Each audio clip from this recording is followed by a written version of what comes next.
Yes, berjumpa kembali dengan saya Pastor Togap Parlindungan Simanjuntak di channel kesayangan kita STH Spirit and Truth. Di perjumpaan kita kali ini kita akan berbicara tentang Hari Raya Imlek, Hari Raya yang selalu dirayakan oleh saudara-saudara kita orang-orang Chinese. Dan kita percaya ada hal-hal yang perlu kita bahas di hari ini mengenai perayaan hari besar Imlek ini. Dan bersama-sama dengan saya, seorang hamba Tuhan yang bernama Bapak Salomo Manurung, bersama-sama dengan kita akan bincang-bincang banyak mengenai Hari Raya Imlek. Ya, Shalom pemirsa. Dan sekali lagi saya mau katakan bahwa kita akan membahas mengenai perayaan Hari Raya Imlek. Yang kita lihat seperti di depan sini, akan kita dapatkan banyak kue-kue keranjang ini ya.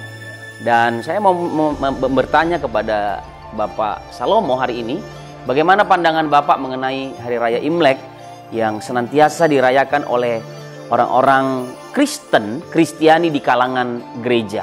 Apakah boleh atau tidak menurut pandangan Pak Salomo? Ya, pertama-tama saya mau mengucapkan selamat berjumpa. Jadi kalau soal Imlek ini begini ya, saya lihat kalau kita dalam perayaan Imlek, biasanya misalnya Imlek jatuhnya hari Kamis atau hari Selasa. Nah di hari Minggu itu kita bukan hanya yang Chinese ya, bukan hanya yang Tionghoa, kita pun yang orang Batak, yang orang Jawa, kita pakai baju nuansa merah semua. Kita ikut sukacita, kita ikut merayakan. Nah, merayakan itu sampai batas yang mana yang boleh, mana yang tidak, itu yang harus kita bahas sekarang. Karena di Alkitab dikatakan kita harus mengasihi saudara kita, bahkan kita harus mengasihi musuh kita. Nah, sedangkan ini saudara-saudara kita sedang sukacita merayakan tradisi adat istiadatnya tentang Hari Raya Imlek. Nah, kita ikut merayakan dengan baju merah, saya rasa itu tidak ada salahnya ya, mengucapkan selamat Imlek, itu juga saya rasa tidak ada sesuatu yang menjadi batu sandungan atau menjadi halangan untuk kita melakukan itu. Kecuali kalau kita melakukan itu menjadi batu sandungan untuk orang lain. Artinya pada batasan ini Bapak sedang berkata bahwa orang Kristiani yang sering ke gereja tidak masalah untuk merayakan Imlek. Ada batasan-batasan tertentu. Iya, itu yang tadi saya bilang. Kalau untuk sampai pakai baju merah, terus mengasihi, sampai pada budaya seperti misalnya mengasih uang ke anak-anak, saya rasa itu ya memberi ya, bukan dengan motif, kecuali melakukan sesuatu itu dengan motif yang tidak sesuai dengan Alkitab. Nah, jadi begini Pak Salomo ya, dalam menyambut Imlek biasanya ada tradisi-tradisi yang menjadi keharusan yang harus dilakukan orang-orang saudara-saudara kita dari Tionghoa ataupun orang-orang Chinese yang sudah bergereja bersama-sama dengan kita. Nah, pertanyaan saya hari ini, adakah dasar Alkitabiah yang kita bisa berikan supaya kita juga bisa mensupport saudara-saudara kita yang Tionghoa dalam merayakan Imlek yang mereka rayakan setiap tahunnya? Ya, tentunya merayakan Imlek ini pasti dengan sukacita ya. Makanya amin. Kalau bisa kita support sampai pada batas-batas tertentu yang memang tidak bertentangan dengan firman Tuhan. Karena kalau kita lihat murid-murid Tuhan Yesus juga pernah ditegur kalau soal adat istiadat ini, adat istiadat Yahudi. Ketika mereka makan tanpa cuci tangan ya. Makan tanpa cuci tangan. Iya. Okay. Ya, itu kita bisa lihat dalam firman Tuhan dari Markus 7 ya. Markus 7 di ayat pertama. Itu menceritakan mengenai judul perikopnya Perintah Allah dan Adat Istiadat Yahudi. Nah, di sini ayat ini memang menceritakan bahwa saya bacakan ya, firman Tuhan pada Markus 7 ayat 1 demikian firman Tuhan. Pada suatu kali serombongan orang Farisi dan beberapa ahli Taurat dari Yerusalem datang menemui Yesus. Mereka melihat bahwa beberapa muridnya makan dengan tangan najis, yaitu dengan tangan yang tidak dibasuh. Ayat 3. Sebab orang-orang Farisi seperti orang-orang Yahudi lainnya tidak makan kalau tidak melakukan pembasuhan tangan lebih dahulu, karena mereka berpegang pada adat istiadat nenek moyang mereka. Nah, di sini kita lihat bahwa orang Farisi itu adalah orang yang memegang Taurat dan juga adat istiadat nenek moyang. Kita lihat dalam Alkitab bahwa ada ahli Taurat, ada orang Farisi, ada orang Saduki. Ini orang-orang yang sering dibahas oleh Tuhan Yesus ya. Orang ahli Taurat kita tahu bahwa dia menguasai Taurat ya. Kalau menguasai Taurat. Kalau orang Farisi itu dia berpegang pada Taurat dan adat istiadat nenek moyang. Jadi dia berpegang teguh kepada Taurat dan juga adat istiadat nenek moyang. Kemudian kalau orang Saduki itu orang yang tidak percaya kepada hari kebangkitan. Orang yang tidak percaya kepada Hari kebangkitan. Dan dalam masalah pembicaraan kita hari ini mengenai Imlek, Hari raya Imlek, ya. kita tentunya mengarah kepada orang apa ini, Pak? Orang Farisi. Orang Farisi. Iya, orang Farisi itu yang masih melakukan adat istiadat. Tapi memang kalau kita lihat ya, sebetulnya bukan hanya untuk orang Chinese atau orang Tionghoa saja ya. Karena di budaya-budaya di Indonesia ini banyak sekali. Seperti saya orang Batak ya, ada juga budaya Batak itu yang masih dilakukan sampai sekarang, yang menurut saya itu tidak sesuai dengan firman Tuhan. Misalnya, kita sering lihat kalau kita ke tanah Batak, banyak tugu-tugu besar-besar itu ya. Itu kuburan orang tuanya setelah sekian puluh tahun dibongkar, tulang belulangnya dipindahkan, dibikin tugu. Nggak ada yang salah dengan itu. Yang salah itu ketika mau memindahkan tulangnya itu dilakukan upacara adat yang seperti penyembahan berhala gitu, roh-roh. Ya, nah, itu yang sudah bertentangan dengan firman Tuhan. Kemudian yang saya kritik lagi kalau soal tugu ini, ya saya orang Batak, tapi saya lihat begini. Kalau kita mau menyenangkan orang tua kita, itu ketika mereka masih hidup. Berbakti kepada mereka, bikin senang mereka. Jangan setelah mati kita bikin kuburannya setinggi menara atau setinggi apa, nggak kerasa buat mereka. Nah, itu memang yang seperti itu yang memang adat istiadat. Mungkin juga di dalam adat istiadat Tionghoa juga ada kan berbicara kepada leluhurnya. Berbicara kepada leluhur. Iya, seperti yang tadi kita bahas saat ini kan mengenai Imlek ini, ada yang saya pernah dengar itu bahwa sembayang kepada leluhur dengan sesajian makanan. Oh, jadi bukankah itu memang kalau saya menangkap itu bukan hanya budaya, Pak, tapi itu adalah keagamaan mereka. Dalam mereka menjalankan keagamaan mereka sembahyang dengan sesajen begitu. Iya. Ya, memang kalau kita lihat mereka sembahyang tujuannya kemana dengan sesajen ini? Apakah kepada Tuhan Yesus sebagai orang Kristen ya? Kemudian kalau kita mau menunjukkan itu kepada Tuhan Yesus, apakah Alkitab mengatur bahwa untuk sembahyang kepada Tuhan Yesus harus pakai sesajen-sesajen begini? Memang pada zaman dahulu, pada zaman perjanjian lama, ada yang namanya ibadah simbolik. Yaitu ketika orang melakukan ibadah penghapusan dosa itu mereka mengorbankan korban bakaran, korban sembelihan. Itu kan seperti sesajen ya. Tetapi setelah Tuhan Yesus datang ke dunia, dia menjadi domba Allah. Seperti kita tahu, Yohanes mengatakan, lihat anak domba Allah. Dia korban yang sempurna sehingga kita tidak perlu lagi melakukan ibadah simbolik itu. Semua sudah digenapi dengan matinya Tuhan Yesus di kayu salib. Jadi itulah satu-satunya yang bisa kita lakukan sebagai ibadah simbolik sekarang itu nggak perlu lagi kita lakukan, tapi kita hanya melihat salib bahwa seharusnya kitalah yang disalibkan, tetapi Tuhan Yesus menggantikan kita di situ. Tapi mendasari semua ini bahwa artinya seperti firman Tuhan berkata tadi yang Bapak kutip dari Markus pasal yang ke-7 tadi bahwa seperti orang Farisi. Iya. Ya, seperti orang Farisi bahwa mereka taat kepada agamanya, kepada firman-Nya, tapi juga mereka taat kepada tradisi nenek moyang mereka. Artinya Imlek ini tidak ada masalah. Sebetulnya nggak ada masalah. Ini pun saya lihat ya, dalam ayat ini orang Farisi ini dia menyalahkan murid Tuhan Yesus yang makan tanpa membasuh tangan. Sebetulnya membasuh tangan itu baik, tetapi jangan menjadi satu untuk menghakimi orang, itu yang jadi batu sandungan kan. Soal membasuh tangan ini yang mereka jadikan senjata untuk menyalahkan murid Tuhan Yesus. Untuk menyalahkan murid. Iya, untuk menyalahkan murid Tuhan Yesus pada saat itu. Kalau saya lihat di sini konteksnya pembahasan di sini kan tradisi-tradisi yang begitu banyaknya di negara kita ini dan di dunia ini, kita bisa pilah-pilah mana yang kira-kira tidak bertentangan dengan firman Tuhan. Iya. Gitu.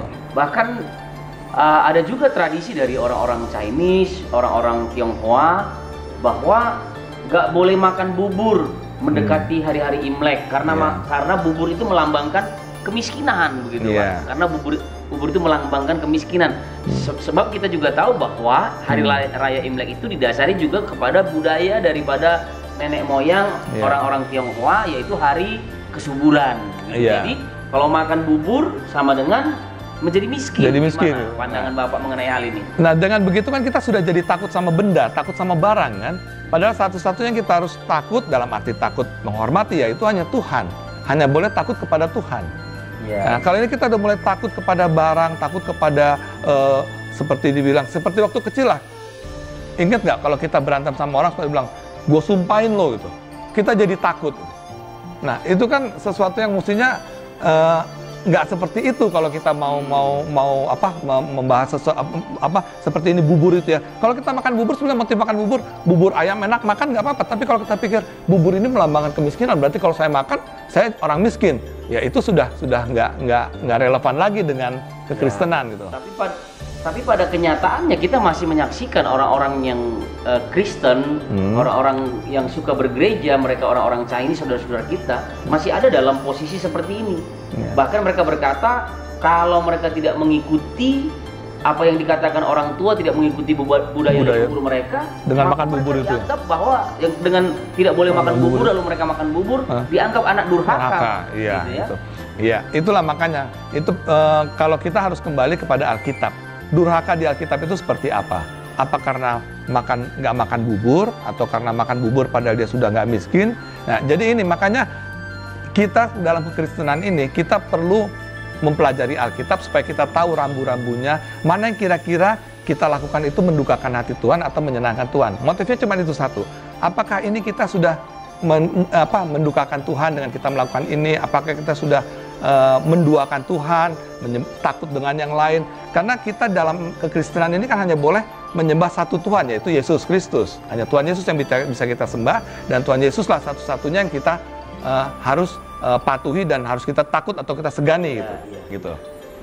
Nah, lalu ada juga pandangan berkata mendekati Imlek nanti, bahkan pada hari raya Imlek jelas bahwa akan banyak dipertontonkan barongsai ya. Lalu dalam budaya orang saudara-saudara kita Chinese dalam merayakan Imlek ada barongsai itu, mereka adalah hal-hal yang mungkin membawa sukacita buat mereka. Padahal kita orang Kristen dikatakan gini, orang Kristen tuh nggak boleh nonton barongsai, karena ada stigma yang mengatakan bahwa tarian-tarian naga dan singa ini dipercayai merupakan pertunjukan yang dapat membawa keberuntungan. Jadi tarian-tarian ini seolah-olah akan membawa keberuntungan. Nah, bagaimana pandangan Bapak mengenai hal tersebut? Ya, itu kembali kepada motivasi kita menonton barongsai. Saya suka nonton barongsai. Anak-anak saya waktu kecil mereka takut karena beribut ya, tapi setelah mereka besar mereka suka melihat gimana hebatnya itu gaya tarian itu, dua orang bertumpuk menari loncat sana, itu luar biasa ya. Kalau kita melihat itu sebagai suatu keindahan, suatu karya seni, saya rasa nggak ada salahnya. Yang salah itu kalau kita percaya bahwa barongsai ini untuk mengusir roh-roh jahat, membawa keberuntungan. Nah itu. Apakah kita bisa memungkiri bahwa pertunjukan barongsai itu, menurut saya Pak, bahwa memang ada kuasa-kuasa kegelapan di dalamnya, menurut saya. Tarian-tarian mereka ini. Nah, apakah kita orang Kristen tidak boleh? Bagaimana menurut pandangan Bapak? Kalau saya melihat kuasa-kuasa gelap, kuasa apapun, kita nggak perlu takut dan kita nggak perlu khawatir, karena kita mempunyai roh yang lebih kuat dari itu semua. Ada Roh Kudus dalam diri kita, sehingga kalau kita cuma melihatnya, saya rasa nggak ada salahnya. Tapi kalau kita sudah melihat dengan harapan, dengan saya lihat barongsai ini akan mengusir roh-roh jahat, kita percaya itu mengusir roh-roh jahat, disitulah. Atau kita percaya barongsai ini membawa keberuntungan pada kita. Nah, itulah yang motivasi kita ini yang membuat kita menjadi keluar dari kekristenan. Tapi saya juga melihat begini Pak, banyak orang yang menonton, orang-orang Kristen, mereka waktu melihat pertunjukan ini mereka takjub dan merasa terheran-heran dengan hal ini. Bagaimana juga pandangan Bapak menurut pandangan Bapak mengenai hal ini? Itu tadi saya bilang, kalau kita terheran-heran cuma melihat begitu hebatnya mereka, gaya kungfunya, loncat, begini, tarian yang indah, saya rasa nggak ada salahnya. Artinya Bapak hanya melihat dari sisi seni budayanya. Jadi kalau motivasi kita lihat itu dengan, wah, saya ini sering diganggu roh jahat, saya harus dekat barongsai supaya bisa mengusir roh-roh jahat. Nah, itu yang salah. Atau supaya saya dapat keberuntungan gitu. Dengan misalnya kasih makan barongsai itu saya dapat keberuntungan. Saya belum tahu persis kayak apa motifnya. Tapi kalau kita cuman kasih makan supaya tarian ini bagus, dilihat semua orang bagus, saya rasa nggak ada salahnya. Begitu hebatnya dilempar kol gitu, dia bisa samber.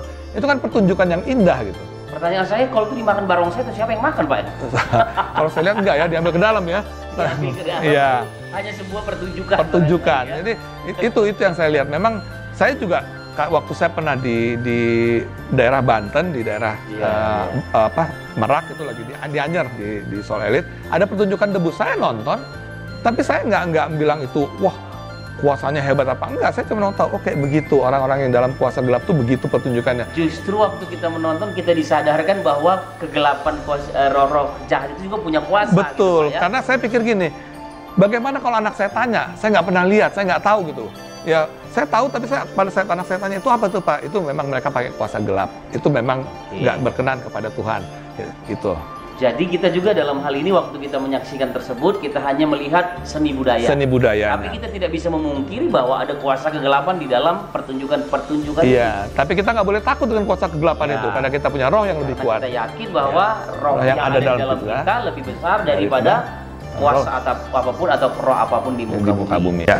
Kalau mengenai yang tadi kita membahas mengenai orang menonton barongsai, seperti saya menonton barongsai atau saya melihat kebudayaan atau tradisi-tradisi yang orang lain lakukan, selama motivasi saya itu bukan untuk melakukan penyembahan atau untuk menduakan Tuhan atau menyimpang dari iman saya, maka saya melihat bahwa ada ayat Alkitab yang mengatakan bahwa kalau kita mau menjangkau jiwa, misalnya ini, kita mau menjangkau jiwa, orang-orang itu makan dari satu piring makan 5 orang.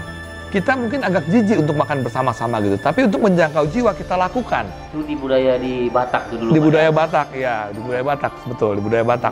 Bisa satu, bukan piring pun itu, hanya tampah gitu dengan talam dengan daun, dan situ makanan rame-rame. Kadang-kadang ya daging ini ke sana makan gitu dari mulutnya ke sini. Nah, itu kadang-kadang kita merasa geli atau jijik ya, tapi kita lakukan untuk apa? Untuk menjangkau. Nah, saya temukan di sini dalam 1 Korintus 9 ayat 19, ini agak relevan juga sama pembahasan kita hari ini ya. Saya bacakan ya, 1 Korintus 9 ayat 19, 22 dan 23. Firman Tuhan demikian. Sungguh pun aku bebas terhadap semua orang, aku menjadikan diriku hamba dari semua orang, supaya aku boleh memenangkan sebanyak mungkin orang. Ayat 22-nya, bagi orang-orang yang lemah, aku menjadi seperti orang yang lemah, supaya aku dapat menyelamatkan mereka yang lemah. Bagi semua orang, aku telah menjadi segala-galanya, supaya aku sedapat mungkin memenangkan beberapa orang dari antara mereka. Ayat 23, segala sesuatu ini aku lakukan karena Injil. Segala sesuatu ini aku lakukan karena Injil, ya, supaya aku mendapat bagian di bagian dalamnya. Yang artinya kita boleh bersama-sama dengan saudara-saudara kita yang Tionghoa, Chinese merayakan Imlek. Ya. Ya, bersama-sama dengan mereka, dan tentunya juga saudara-saudara kita yang Kristiani, yang Chinese, mereka merayakan Imlek itu ada tujuannya barangkali begitu, Pak. Iya. Ya, untuk memenangkan jiwa-jiwa yang belum mengenal Kristus. Iya. Jadi kalau perayaan-perayaan tradisi itu termasuk Imlek dan yang lain-lainnya itu ya, kita nggak apa-apa untuk ikut sukacita bersama mereka selama kita tidak keluar dari iman Kristen kita. Artinya pada batas-batas tertentu seperti yang sudah kita uraikan, makan bersama mereka nggak apa-apa. Kita menikmati kue bulan atau lain itu nggak ada salahnya.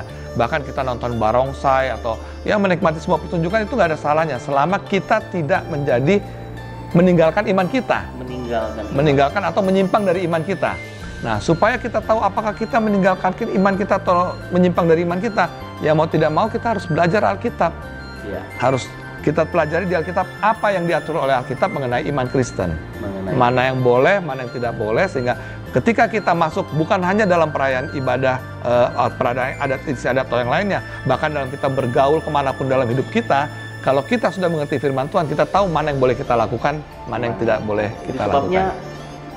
Jelas Paulus berkata ya bahwa segala sesuatu ini aku lakukan karena Injil. Iya, demi Injil. Ya, artinya ada yang sesuai dengan Injil, oke, kita akan lakukan. Sesuai dengan kebenaran firman, berarti itu boleh kita kerjakan. Yang tidak sesuai, tidak kita boleh lakukan. Amin. Demikian juga dalam pelaksanaan hari raya Imlek ini, Pak ya.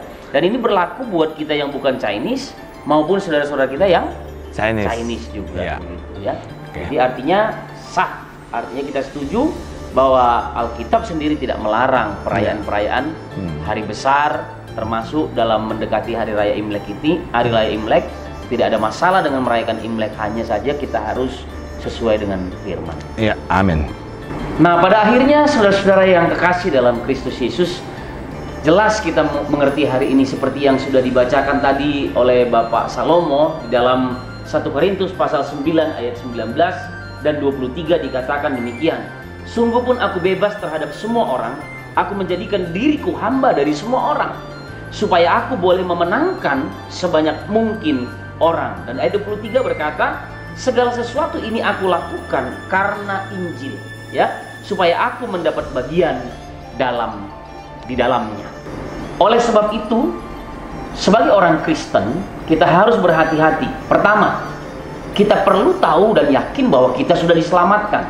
Jika kita sudah diselamatkan, tuntutan Tuhan dalam hidup kita adalah meninggalkan dosa dan segala hal-hal yang ada hubungannya dengan iblis. Karena kita sudah dimerdekakan. Tadi kita sudah membahas bersama-sama, ada yang boleh, ada yang tidak boleh. Artinya dalam merayakan hari besar, hari raya orang-orang Chinese, hari raya Imlek, ada hal yang memang diizinkan, ada yang juga tidak berpadanan dengan firman Allah. Nah, kita harus meninggalkan semua hal yang negatif, termasuk di dalamnya adat istiadat yang ada hal-hal yang tidak berpadanan dengan firman Allah. Dan hari ini saya mau katakan kepada kita semua, mari kita sama-sama merayakan Imlek, hari raya besar Imlek, sesuai dengan kebenaran firman Allah. Tuhan memberkati kita. Shalom.